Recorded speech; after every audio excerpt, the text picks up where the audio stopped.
On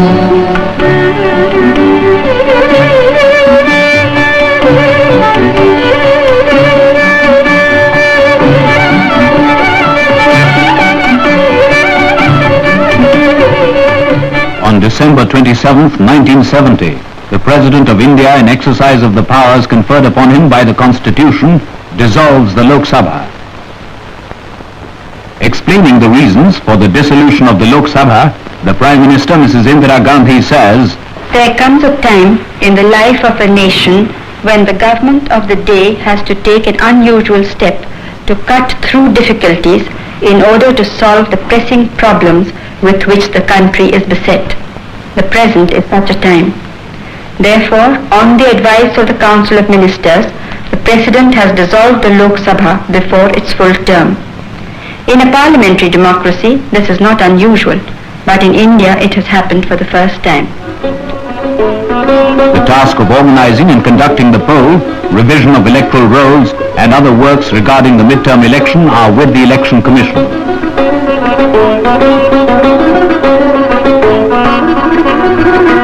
Meanwhile, politicians launch their campaigns.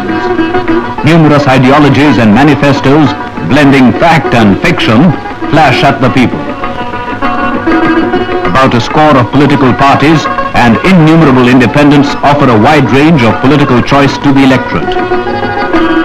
The tumult of ideas and the interplay of social choices is no more confined to urban centers. Mass media produce a revolution of political awareness in the countryside, hills and hamlets.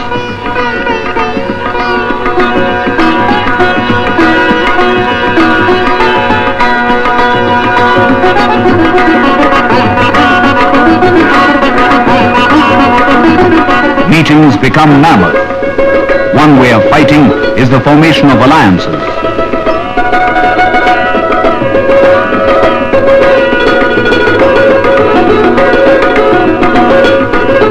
Then come processions.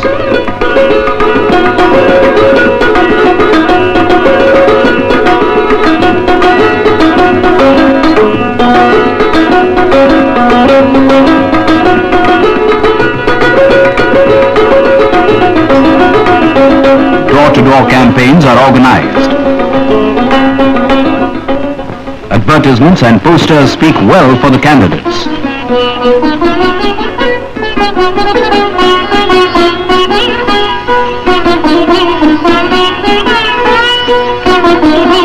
Then comes the writing on the wall. Slogans in rhythm and verse with wit are the commonest sight on the walls.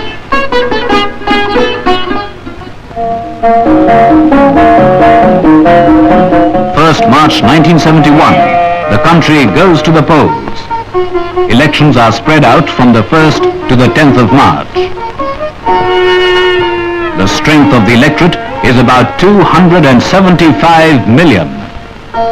The national average for polling is about 60%. In several places, women outnumber men in polling booths.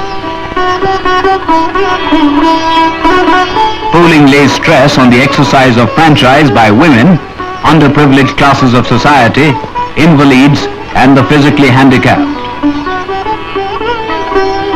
A note of secularism resounds all over the country as people of various religious faiths, castes, and creeds rub shoulders at polling booths. They are to choose 518 candidates for the Lok Sabha. They are also to choose candidates in 654 assembly constituencies in 3 states, Tamil Nadu, Orissa, and West Bengal.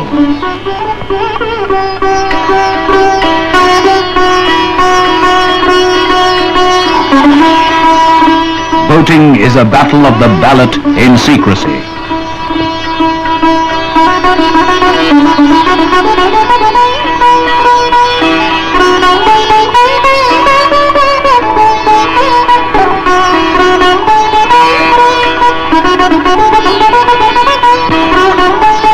Tribal areas have been provided with special voting facilities.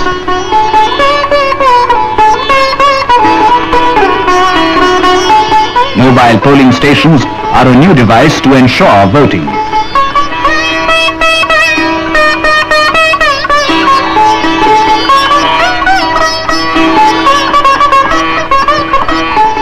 Altogether, there are 340,000 polling booths all over the country. Ballot boxes in position are 1 million, and the army of election functionaries comprises 2 million.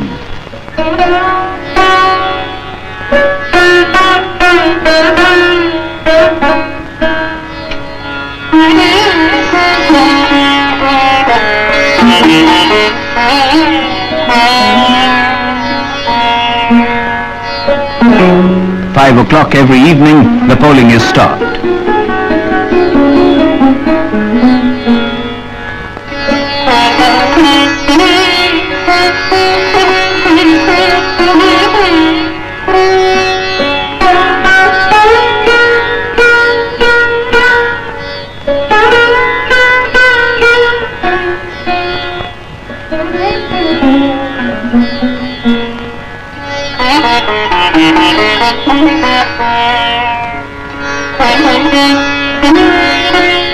The ballot boxes are kept under police guard to allay fears of possible tampering.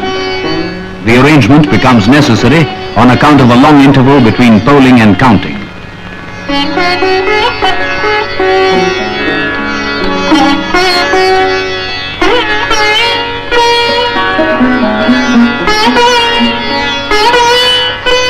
Polling agents of the contesting candidates are allowed to affix their seals on the doors and windows of the buildings where the boxes are kept. Summing up the polling, the Chief Election Commissioner says, "It has been throughout this vast country a fair, peaceful and smooth election." The day of the great counting. Polling agents are present when lockers are opened.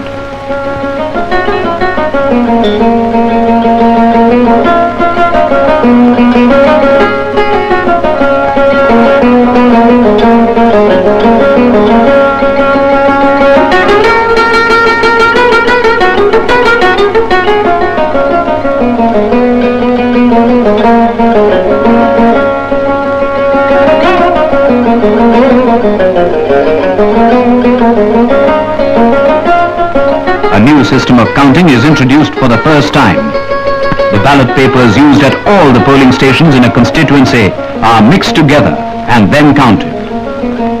This will avoid the possibility of anybody knowing the trend of voting in a particular locality.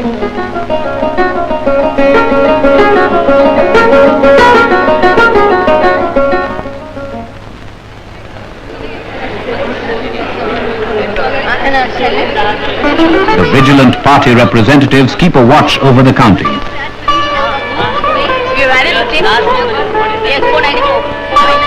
Facilities have been accorded to foreign correspondents and TV cameramen to cover the elections. Special telephone centers have been set up to channelize information.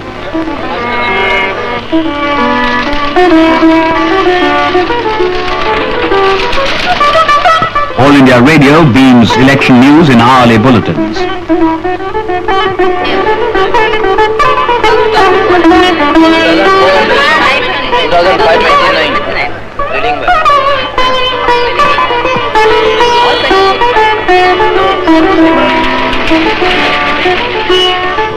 The Press Information Bureau is set for publicizing the results.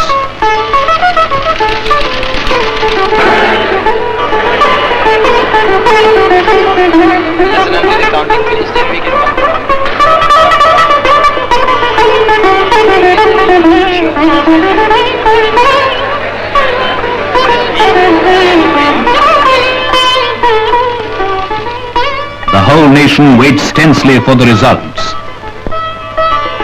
Even the beginning of counting indicates an impressive lead by the Congress led by Mr. Jagjeevan Ram. The party secures 350 seats in the Loksabha, a two-thirds majority.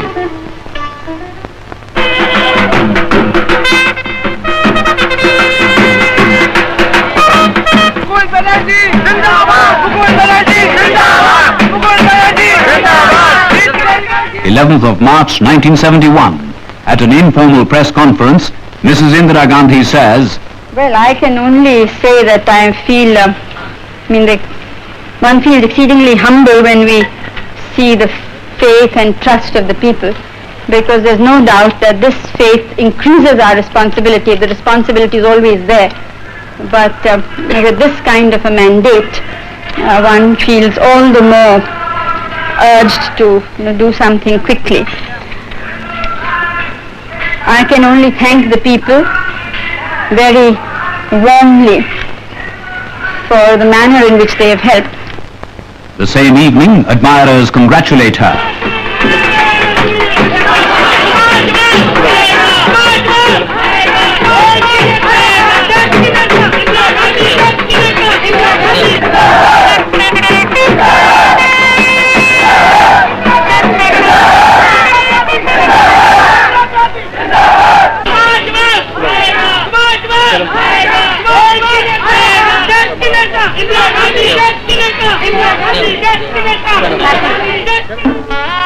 March the 17th, 1971, meeting of the Parliamentary Party of the Congress led by Mr. Jagjeevan Ram.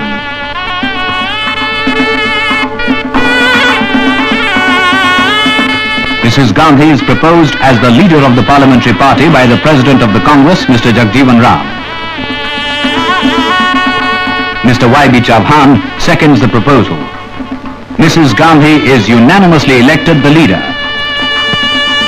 Following her election, the leader of the largest party in the Loksabha, Mrs. Gandhi, is sworn in as the Prime Minister of India.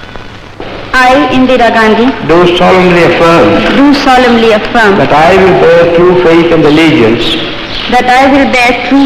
and allegiance to the Constitution of India as by law established, to the Constitution of India as by law established, that I will uphold the sovereignty and integrity of India, that I will uphold the sovereignty and integrity of India, that I will faithfully and conscientiously discharge my duties as a Minister for the Union, that I will faithfully and conscientiously discharge my duties as a Minister for the Union, and that I will do right to all manner of people and that I will do right to all manner of people in accordance with the Constitution and the law, in accordance with the Constitution and the law, without fear or favor, affection or ill will. without fear, favor, affection or ill will.